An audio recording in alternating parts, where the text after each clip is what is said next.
All right. Well, welcome everybody. We're excited for you to join us today. Today, we're going to talk about streaming analytics and streaming databases. Hojat Jafapour, our founder and CEO, will lead us through the session.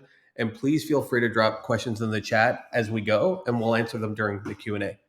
And with that, I'll turn it over to Hojat.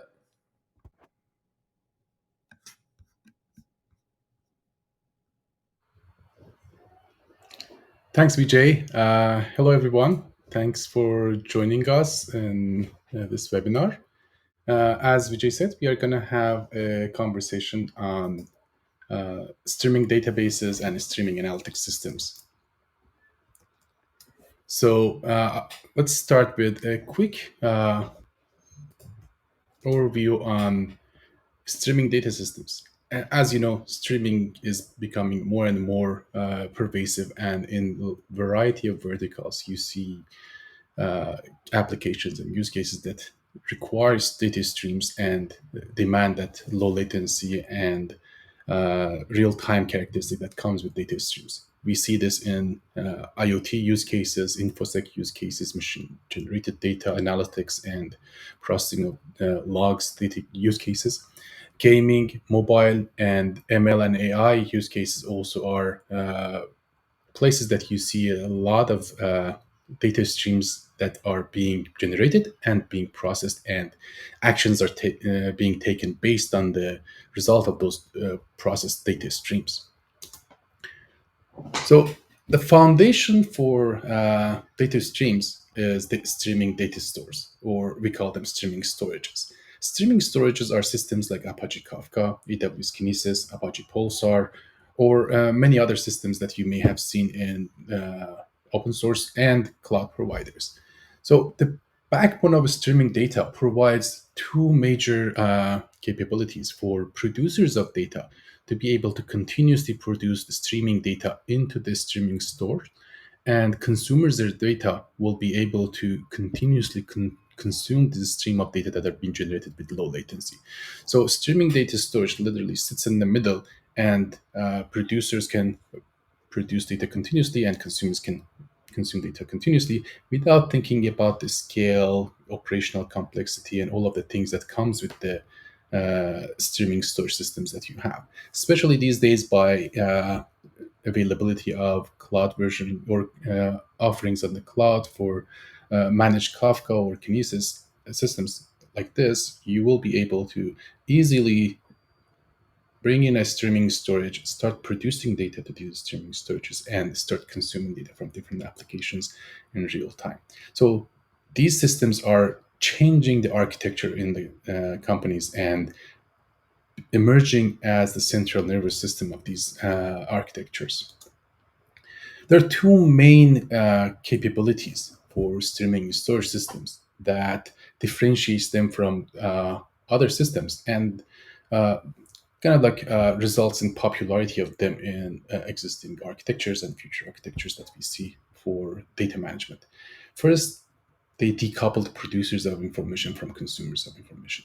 This decoupling significantly improves the flexibility of architectures that you can have in your infrastructure, and simplifies implementation of both producers and consumers of data to be without having them to be tightly coupled and being dependent on each other. Let me give you an example. Imagine you have a stream of data coming from a transactional service that is used for online payments. Uh, Once this data is streamed to a system such as Kafka, you will be able to build a lot of other applications by consuming this data continuously without having to make any changes in the data producer, without having to put any extra load on the operational system that produces this data. And once you have these systems built, you can easily add more and more systems without having to change anything in existing systems that you have. So this decoupling of producers and consumers significantly improves the flexibility of your architecture and allows you to build upon this availability of this streaming data and bring in new systems with much more speed than the cases that you would have tightly coupled systems. The second an important capability that streaming storage systems provide is Not only they decouple these producers and consumers of data, but also make the produced data available in very low latency or quote unquote real time. So you are seeing the latencies of sub-second or at most second level latency when the data is produced until it is being available for the consumers of data. These two characteristics, I can say that significantly changes the way that you would build systems. And once you put the streaming storage system in the middle, availability of this data with low latency enables folks to build applications that previously it wouldn't be possible. And that would be one of the main reasons that you see systems like Kafka, Kinesis, or similar systems are becoming very, very popular these days and kind of like the de facto part of any data infrastructure that you would see in any organizations. But once you have this streaming storage systems, you can get much more value from them when you actually process this data and bring compute to these streaming data as well.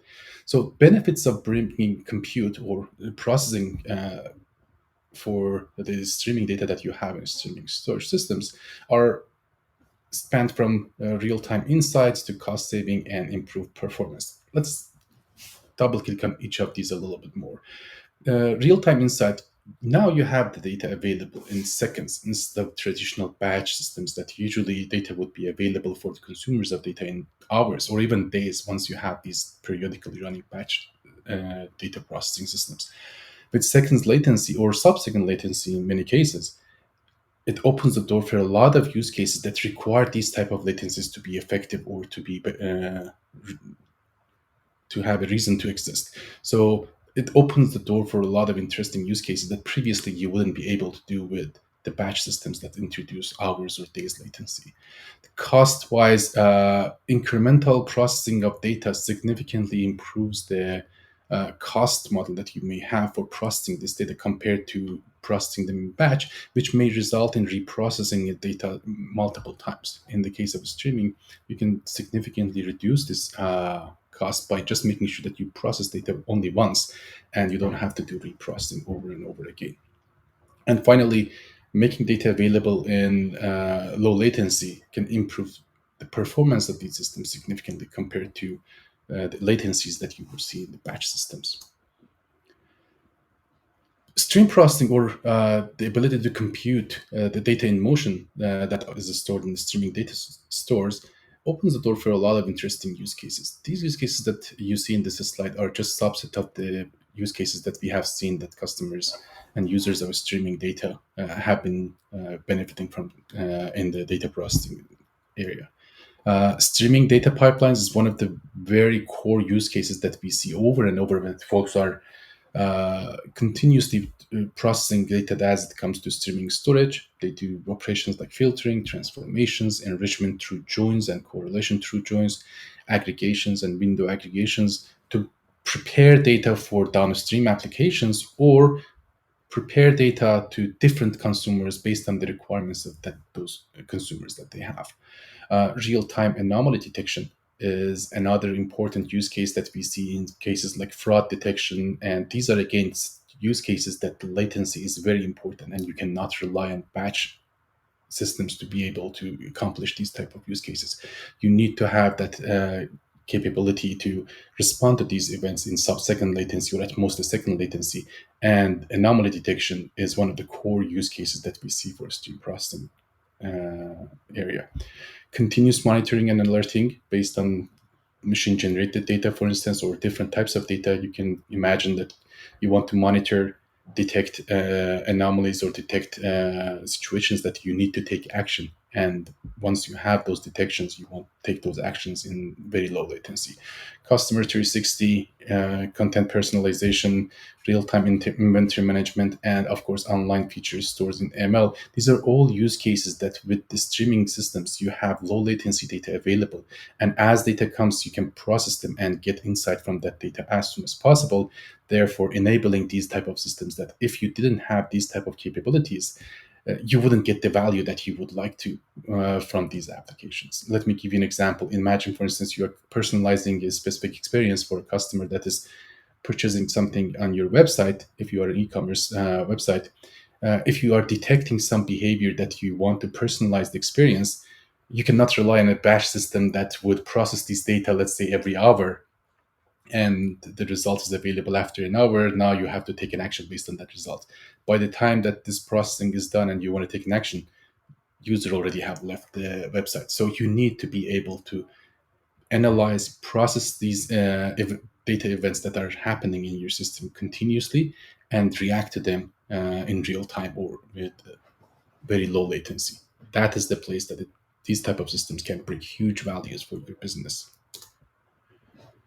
Having said that, compute for data in motion, or the processing part for the data that you have in your streaming storage system, we are seeing two major trends or products that have emerged recently. One of them is stream processing systems, and the other one is streaming database systems. These two terms are used in the context of streaming and dealing with streaming data very often.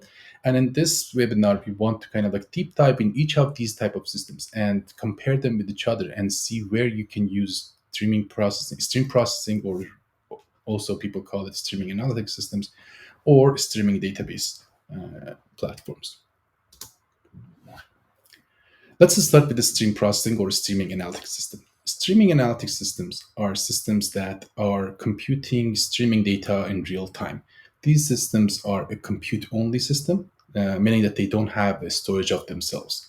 They usually read data from external storage, and these storages usually are streaming storages like Kafka, Kinesis, and similar systems, continuously process data and continuously write the result of these processing in other places, like they can write back to another Kafka cluster, write back to another system, and so forth.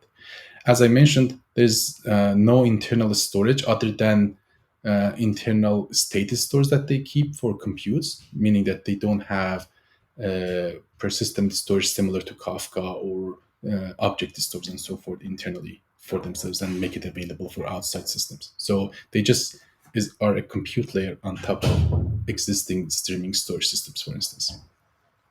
These systems can provide very complex and powerful processing capabilities for you, that they can do stateless and stateful processing. By stateless processing, we mean any type of filtering, projection, transformation, any processing that you don't need to keep any state on. They are capable of doing them.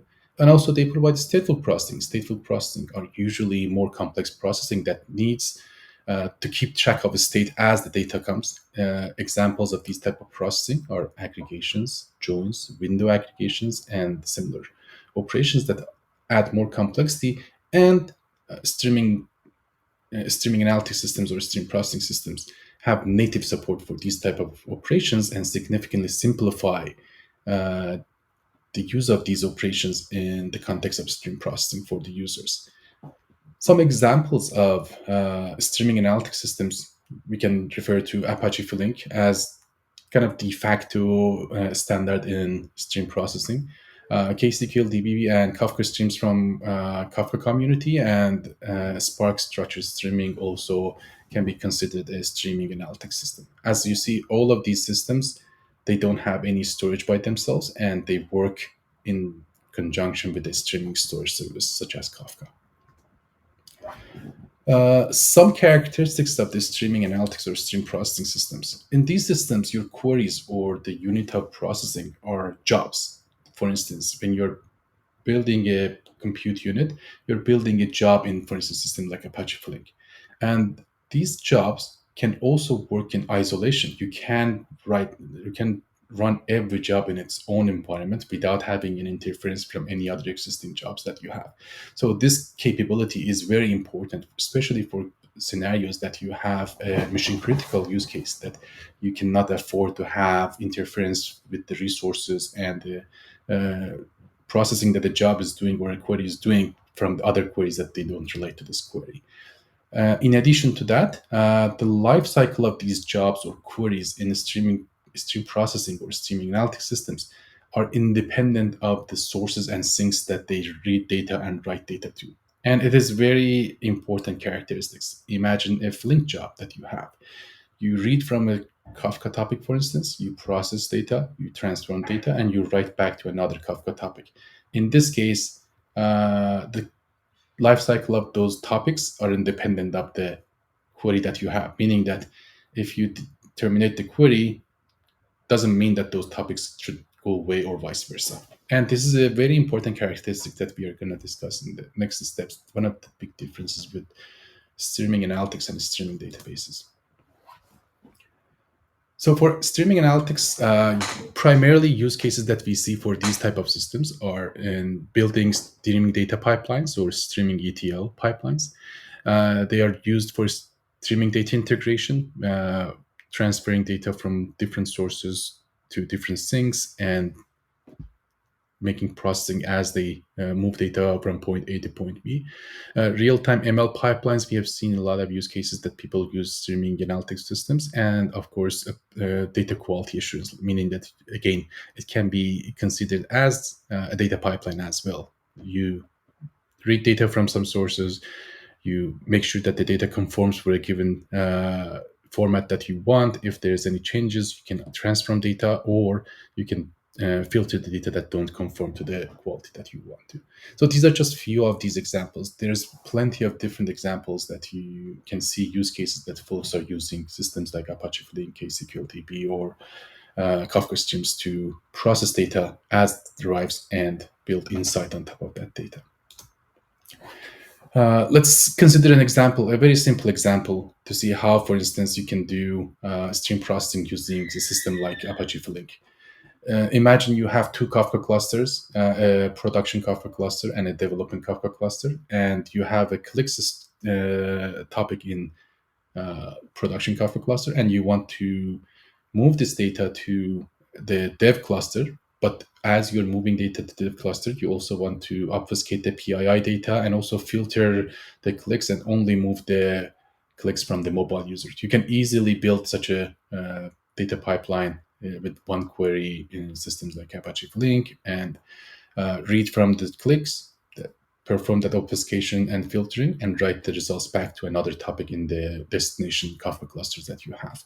As you see, again, there's no storage from the compute side, and it is reading and writing from the external streaming storage systems.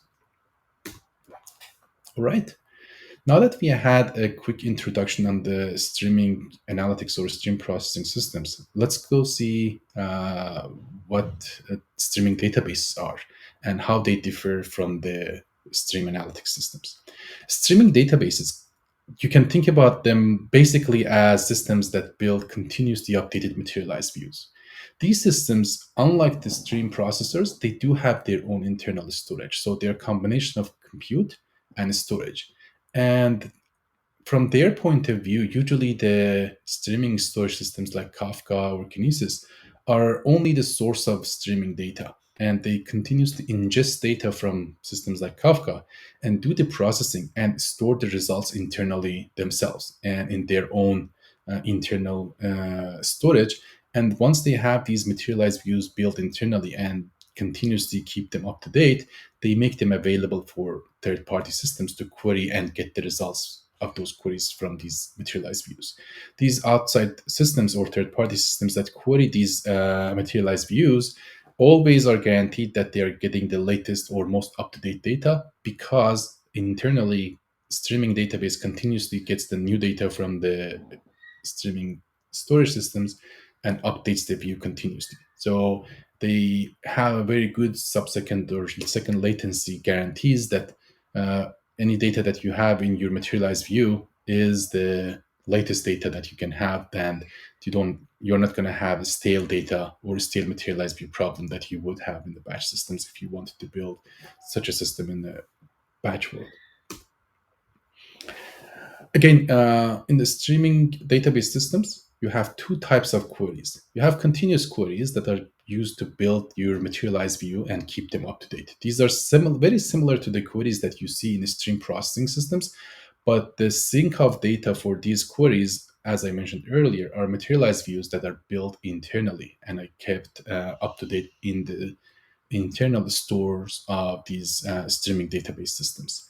The second category of queries that you have are snapshot queries. These are very much the same queries that you see in normal databases, that are queries that users can have for the materialized view.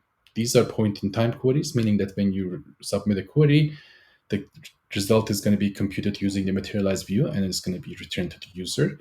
And this result is valid for that moment of time when the query was executed. And once it is done, the query is gone. So if you want the new result, you have to issue the query again and again. So the second type of query pretty much is the same query that you are familiar with in relational databases like Postgres or other systems that traditional databases that you have seen.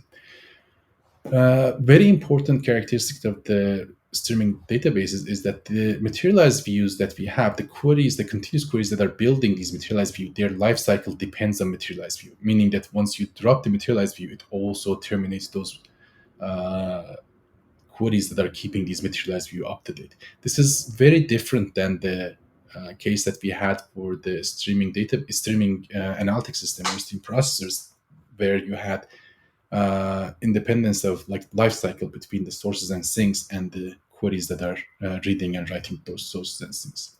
And another important characteristics of the streaming databases is that you are running all of your queries in one database. So technically, you don't have query isolation, and these queries are sharing a cluster or a same environment that the other queries are running.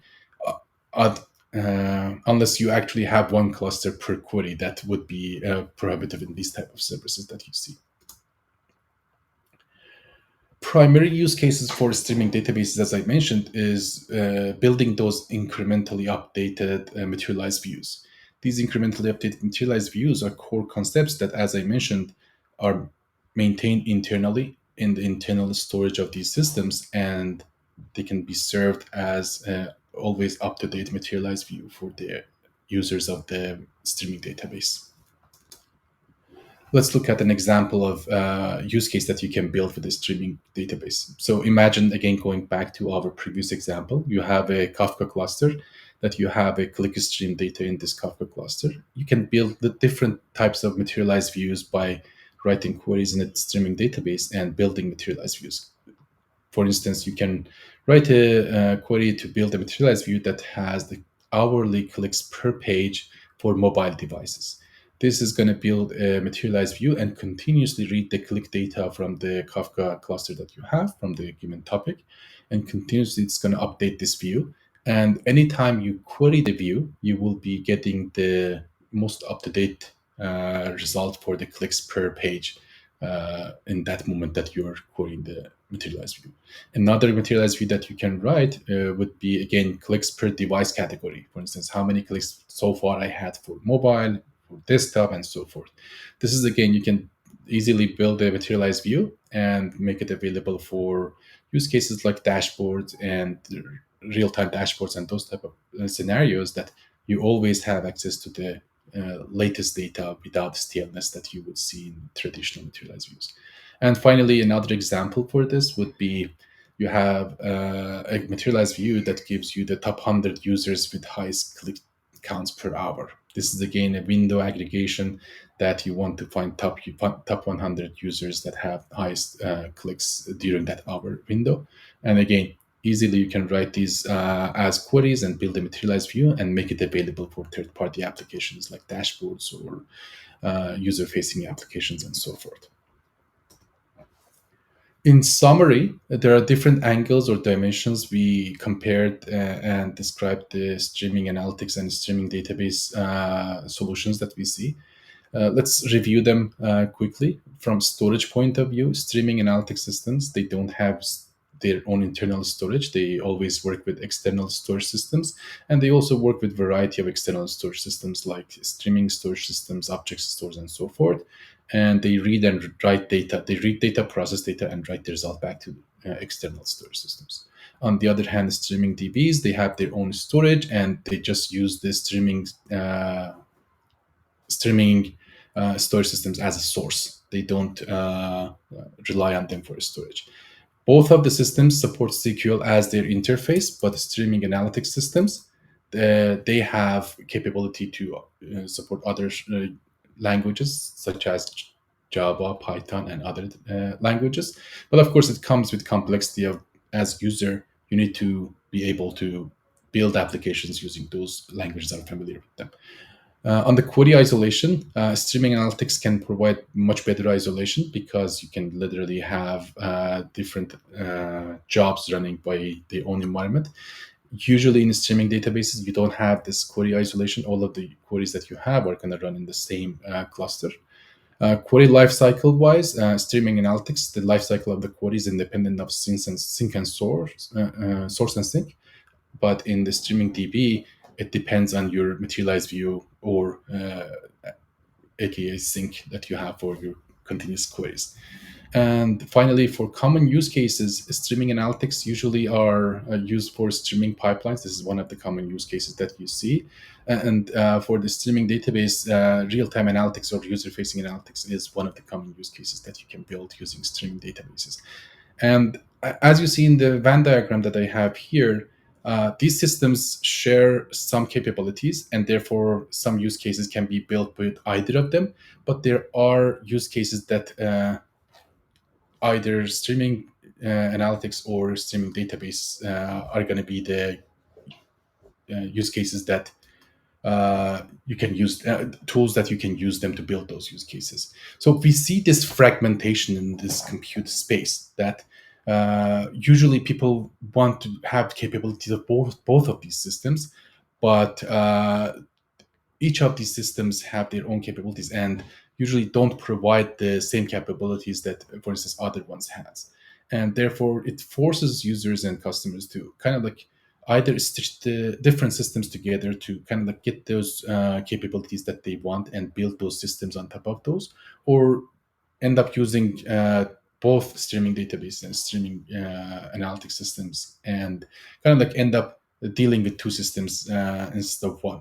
And a common use case, for instance, in case of the stream processing, since they don't have storage by themselves, imagine if you want to provide a user-facing analytics system, you would combine these with one of the real-time analytics systems, and you will end up maintaining and operating two systems to just get the use case that you want if you're using stream processing systems like Flink.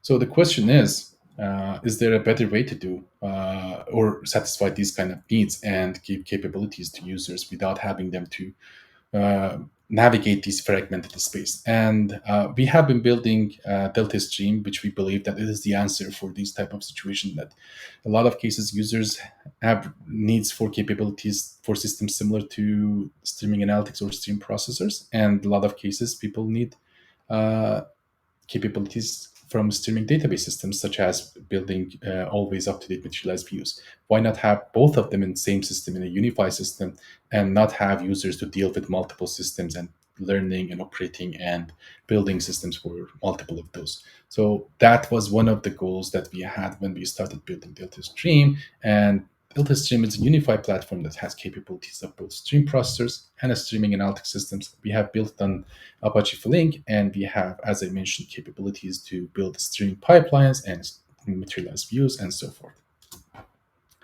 And with that, I'll finish the presentation with suggestion that we have free trial available. If you want to try it yourself, head to deltastream.io and you will be able to sign up for our trial and try the platform yourself. Okay, with that, let's go to questions.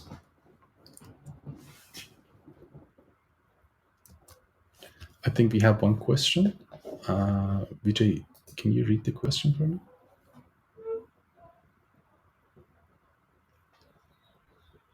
Oh, let me read it myself.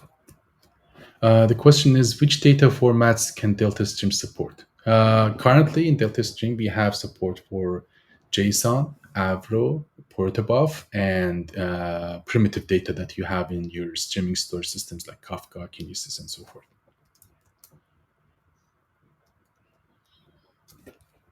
All right. Any other question?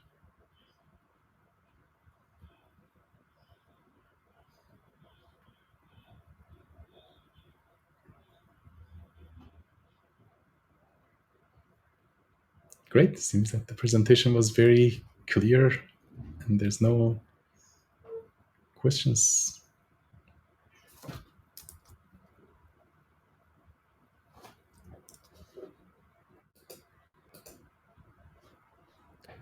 All right. Well, then I think that's a wrap. Wanted to thank everyone for joining. Hopefully, you found this interesting. Again, please reach out to us directly with any questions. You can hop on our website and contact us or find us on LinkedIn. Thank you very much for your time. Thanks, Thank Hoja. you. Okay. Thanks. Bye.